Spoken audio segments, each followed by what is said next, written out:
grupo que decidió cazar a Pablo Escobar usando sus propias reglas. Y cuando el Estado no pudo derrotarlo con uniformes, apareció algo que operaba en la oscuridad. Si quieres entender cómo realmente cayó el hombre que puso en jaque a todo un país, si quieres saber quién estuvo detrás del cerco silencioso que lo fue asfixiando día tras día, y cómo una alianza imposible entre enemigos históricos, sectores del Estado y narcos rivales cambió el destino de Colombia. Suscríbete ahora mismo y quédate hasta el final, porque lo que estás a punto de escuchar no es la versión simplificada que siempre te contaron. Es la historia completa de Los Pepes.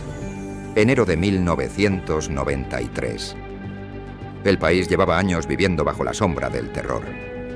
Bombas en centros comerciales, aviones explotados en el aire, magistrados asesinados, policías ejecutados uno tras otro, Medellín convertida en una ciudad sitiada. Y entonces, de repente, apareció un nombre que cambiaría el juego. Los Pepes, perseguidos por Pablo Escobar. El liderazgo visible era el de Fidel Castaño. Pero detrás del nombre había mucho más que víctimas buscando justicia. Había estrategia, había financiamiento, había coordinación y sobre todo había rabia acumulada. Pablo entendió de inmediato lo que significaba ese anuncio, porque años atrás, cuando la guerrilla secuestró a Marta Nieves Ochoa, él mismo impulsó la creación del MAS, Muerte a Secuestradores, un grupo que utilizó presión violenta, intimidación y asesinatos selectivos para forzar su liberación. Esa fórmula ahora regresaba, pero esta vez en su contra. Fidel Castaño no era un improvisado. Había combatido insurgencias, conocía la guerra irregular, tenía contactos dentro de estructuras militares, compartía un discurso radical que encontraba eco en sectores poderosos, y pronto dejó de ser solo un grupo paramilitar. La coalición creció. Se sumaron enemigos traicionados por Escobar, empresarios arruinados por sus bombas, familias afectadas por secuestros. El cartel de Cali, que veía la oportunidad de eliminar a su mayor competidor. Sobrevivientes de los clanes Moncada y Galeano, antiguos socios que Pablo había mandado ejecutar. Era una convergencia de intereses que pocos años antes habría sido impensable. Carlos Castaño lo describiría tiempo después con una frase que todavía genera escalofríos. Del presidente para abajo, todos éramos Pepes. No era literal, pero reflejaba algo profundo. El enemigo común había superado cualquier diferencia. Desde Cali, Gilberto Rodríguez Orejuela y Pacho Herrera aportaban millones de dólares.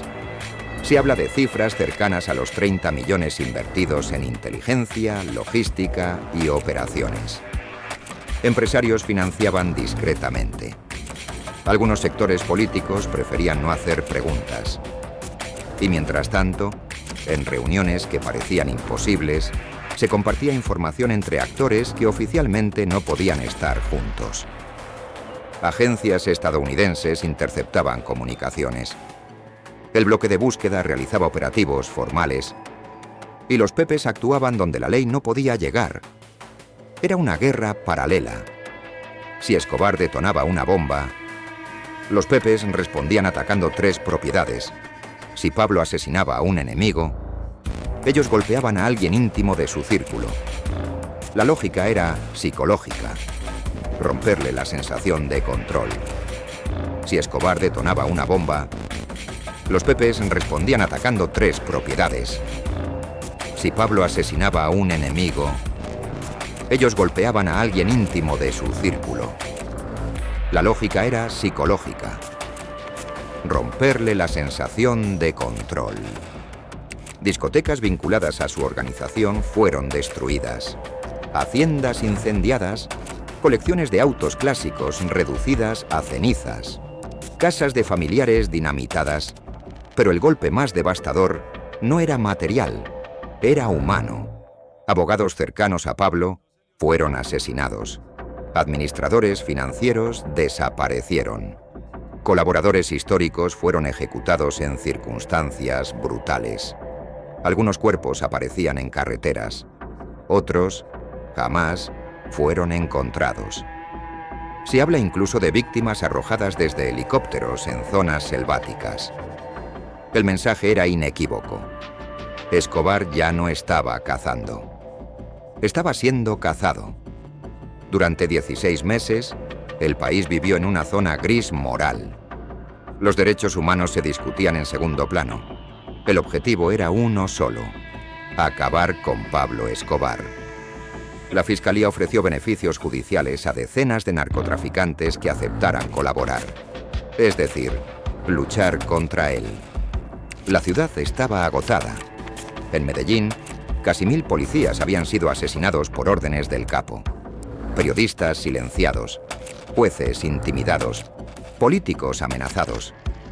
Muchos ciudadanos, aunque no lo admitieran públicamente, veían en los Pepes una especie de mal necesario. Pero el núcleo operativo sí existía. Había coordinación, había inteligencia precisa, había recursos ilimitados. Y Escobar empezó a cometer errores. Al ejecutar a Moncada y Galeano, había roto alianzas fundamentales. Al atacar indiscriminadamente, había multiplicado enemigos. Al sembrar terror sin límites, había generado una reacción igual de despiadada. El general Maza lo diría años después, sin rodeos. A Escobar lo debilitó más matar a sus amigos que las bajas que nosotros le hicimos. Porque cuando eliminó a quienes lo sostenían, no solo perdió hombres, perdió confianza. Y en el mundo del crimen, la confianza lo es todo. Los Pepes operaban con ventaja. No tenían que rendir cuentas públicamente. Podían presionar, interrogar y destruir sin protocolos. Una sola pregunta marcaba la diferencia: ¿con Pablo o contra Pablo? Y la respuesta equivocada podía costarlo todo. Propiedades confiscadas, bienes arrasados, vidas truncadas. Escobar comenzó a moverse cada vez más aislado, con menos círculo de confianza, con paranoia creciente. El cazador empezaba a sentir el peso del cerco, pero aún no estaba derrotado, porque cuando un hombre que lo ha tenido todo comienza a perderlo todo, se vuelve impredecible. Y Pablo Escobar, acorralado, todavía tenía recursos, armas y una convicción peligrosa. Prefería morir antes que rendirse. La guerra apenas entraba en su fase más intensa. Si hasta aquí creías conocer esta historia, espera a ver lo que viene. Vamos a revelar cómo la tecnología, las traiciones internas y los últimos errores estratégicos de Escobar terminaron cerrando definitivamente el círculo. Así que deja tu like ahora mismo, porque eso le dice al algoritmo que esta historia merece ser contada. Y prepárate, porque lo que ocurrió después fueron las últimas 24 horas antes de la caída definitiva. Continuamos. El cerco no se cerró en un solo día. No fue una redada espectacular. No fue un golpe aislado. Fue una asfixia lenta, calculada, fría. A finales de 1993, Pablo Escobar ya no era el hombre que aparecía sonriente en fotografías rodeado de guardaespaldas y camionetas blindadas. Ya no era el patrón que se movía con arrogancia por sus fincas. Era un fugitivo cansado. Cambios constantes de casa. Cortinas siempre cerradas. Luces apagadas antes del amanecer. Comida improvisada. Desconfianza permanente. El imperio se había reducido a 100 habitaciones pequeñas y conversaciones en voz baja. Su círculo íntimo ya no era el mismo. Muchos estaban muertos. Otros presos. Algunos habían cambiado de bando y otros simplemente habían decidido desaparecer. El miedo que durante años él sembró, ahora lo acompañaba a cada paso. Pero había algo que no podía abandonar: su familia. Ese vínculo emocional fue su mayor debilidad en la recta final. Mientras los Pepes continuaban destruyendo propiedades y presionando a colaboradores, el bloque de búsqueda, apoyado por tecnología extranjera, perfeccionaba el rastreo de llamadas. Cada conversación era analizada. Cada segundo contaba. La triangulación telefónica se convirtió en el arma silenciosa más efectiva. Y Pablo lo sabía. Sabía que hablar era peligroso. Sabía que cada llamada era un riesgo. Pero también sabía que el aislamiento absoluto era imposible. En su mente aún existía una posibilidad. Resistir hasta negociar algo mejor. Resistir hasta encontrar una salida. Resistir hasta que el cerco se debilitara. Pero el cerco no se debilitaba. Se estrechaba. Los Pepes habían logrado algo más devastador que las balas. Romper la confianza interna. Hombres que durante años juraron lealtad, empezaron a dudar. Algunos colaboraban por miedo, otros por conveniencia, otros por simple instinto de supervivencia. Porque cuando el líder deja de parecer invencible, la fidelidad se transforma en cálculo. Escobar ya no era un símbolo de poder, era un hombre perseguido. Y entonces llegó diciembre. El 1 de diciembre cumplió 44 años. No hubo fiesta. No hubo celebraciones masivas. No hubo brindis con cientos de invitados. Solo una llamada. Una llamada que se extendió más de lo prudente. La señal fue captada. La triangulación se activó. La ubicación se estrechó hasta señalar una casa en el barrio Los Olivos, en Medellín. Las unidades se movilizaron con rapidez. No era la primera vez que creían tenerlo.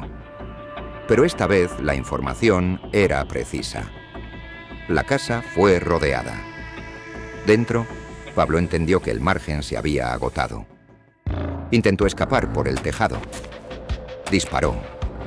Se movió con la experiencia de alguien que había sobrevivido a innumerables operativos. Pero ya no tenía el mismo entorno que lo protegía años atrás. No había un ejército completo listo para distraer. No había múltiples rutas aseguradas. No había un anillo amplio de seguridad. Solo segundos. Y luego, los disparos finales.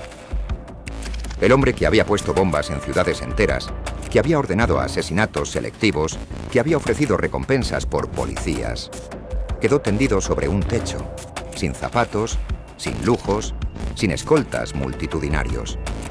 La imagen fue capturada, difundida, convertida en símbolo. Pero el disparo final no fue el verdadero final. El verdadero final comenzó meses antes, cuando la alianza en su contra se consolidó. Cuando los Pepes empezaron a dinamitar sus propiedades una tras otra. Cuando ejecutaron a piezas clave de su estructura financiera. Cuando sembraron la duda entre sus aliados.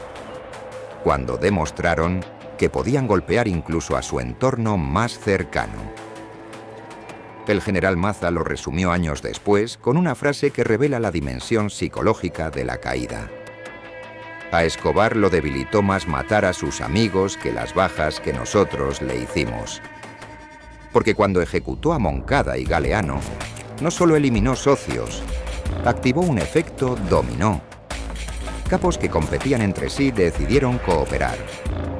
Enemigos históricos compartieron inteligencia. Sectores que antes actuaban por separado comenzaron a coordinar esfuerzos. Y ahí se produjo el punto sin retorno. Escobar pasó de ser el centro del poder a ser el objetivo común. Su funeral fue multitudinario. Miles asistieron. Algunos lloraban sinceramente. Lo recordaban como el hombre que construyó viviendas, que regaló dinero, que financió canchas de fútbol. Otros lo veían como el responsable de una década de sangre. Esa dualidad explica por qué su figura sigue siendo discutida. Pero más allá del mito, el desenlace dejó una lección implacable. El poder basado en el miedo tiene fecha de vencimiento. Puede construir imperios. Puede comprar lealtades temporales. Puede intimidar a gobiernos. Pero cuando el miedo cambia de dirección, todo se derrumba. La caída de Pablo Escobar no fue solo una victoria operativa, fue el resultado de una convergencia incómoda, polémica y estratégica. Suscríbete ahora mismo. Activa la campana. Deja tu like.